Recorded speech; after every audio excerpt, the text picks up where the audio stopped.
Всем привет, дорогие друзья! Сегодня хочу поделиться с вами рецептом вкуснейшего итальянского хлеба чиабатта с жареным луком и маслинами. Хлеб получается очень ароматный, с характерными неравномерными порами в мякише и хрустящей корочкой сверху.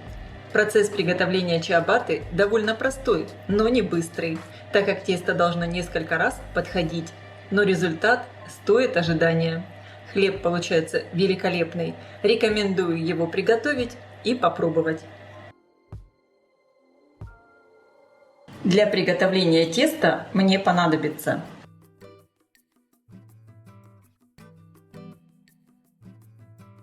активирую дрожжи. В воду добавляю сахар и всыпаю дрожжи.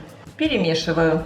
И оставлю таким образом постоять минут 5-7. Тесто я буду замешивать в такой большой широкой квадратной миске. Так будет его удобнее потом складывать. Просеиваю в миску муку. В муку добавляю соль.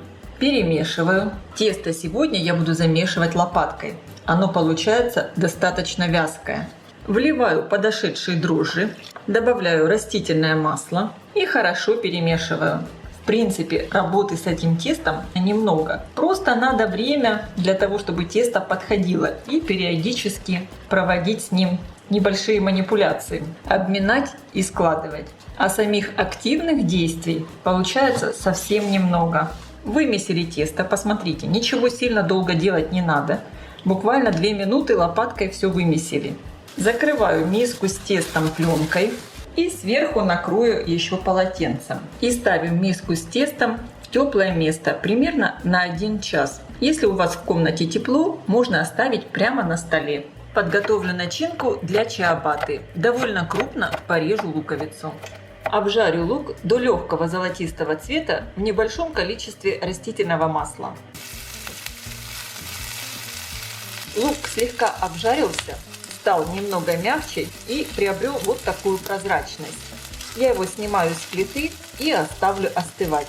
Также в чиабатту я буду добавлять маслины. Если хотите, можете добавить и оливки, и маслины, и сыр. В общем, все, что вам нравится. Даже вяленые помидоры. Здесь у меня 100 граммов маслин. Я их порежу на кусочки. Не слишком мелкие, а такие я буду разрезать просто как бы в длину. У меня прошел примерно 1 час. Тесто вот так великолепно подошло. И сейчас я в него вмешаю начинку. Жареный лук и маслины. Вмешивать буду такими складывающими движениями. Руки я слегка смачиваю обычной водой. Подбираю тесто и вот таким образом его вытягиваю. Теперь с другой стороны снова вытягиваю. Складываю как бы крест-накрест. Снова накрываю тесто пленкой и полотенцем. Отправляю на расстойку на полчаса. И таким образом я буду обминать тесто, складывая его каждый раз конвертом 3 раза с интервалом в 30 минут. Это был первый раз. Складываю и вытягиваю тесто 2-й раз.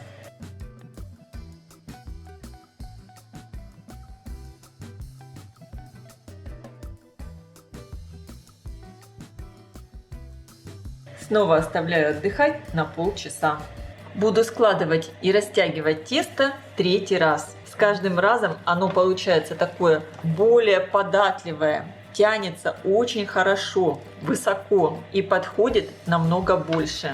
Приподнимаю его такими легкими, потряхивающими движениями. Чувствуется, что в тесте очень много пузырьков воздуха.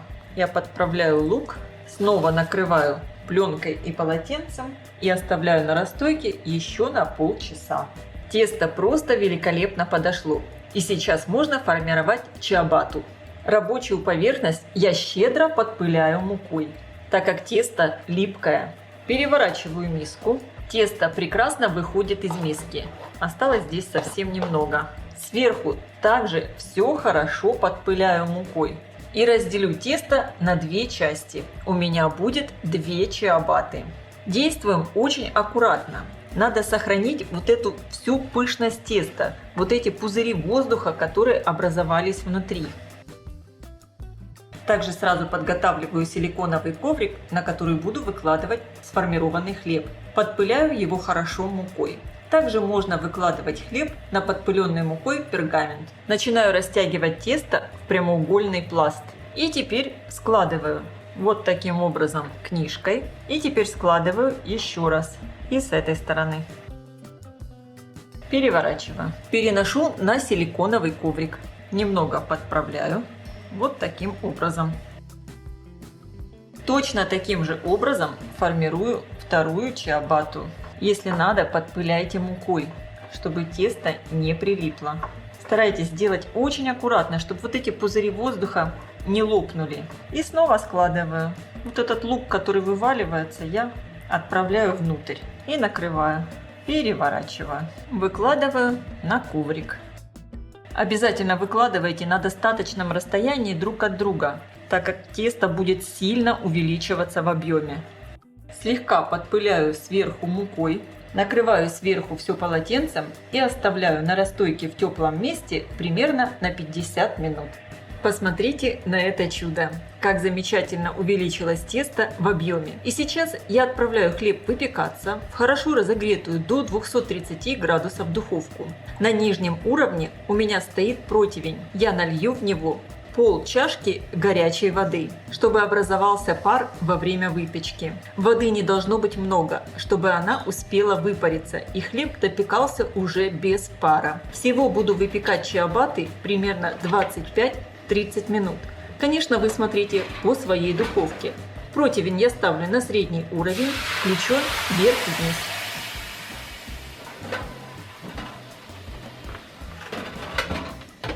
Хлеб я достала из духовки. Готовность можно проверить, слегка постучав по хлебу сверху. Он должен издавать глухой звук. Какая хрустящая корочка. Я очень люблю чиабатту именно с жареным луком. Сейчас чиабатту перенесу на решетку, чтобы она остывала. С виду она такая большая, но на самом деле такая легкая, как пушинка. Хорошо подрумянилась и снизу, и сверху.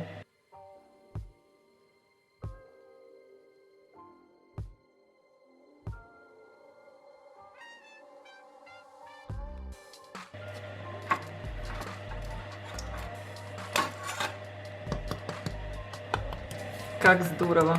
Я желаю всем приятного просмотра и приятного аппетита. Если вам понравилось видео, ставьте лайки, пишите комментарии, делитесь этим новым видео с вашими друзьями в социальных сетях. И, конечно, подписывайтесь на мой канал Люда Easy Cook, чтобы не пропустить новые интересные рецепты.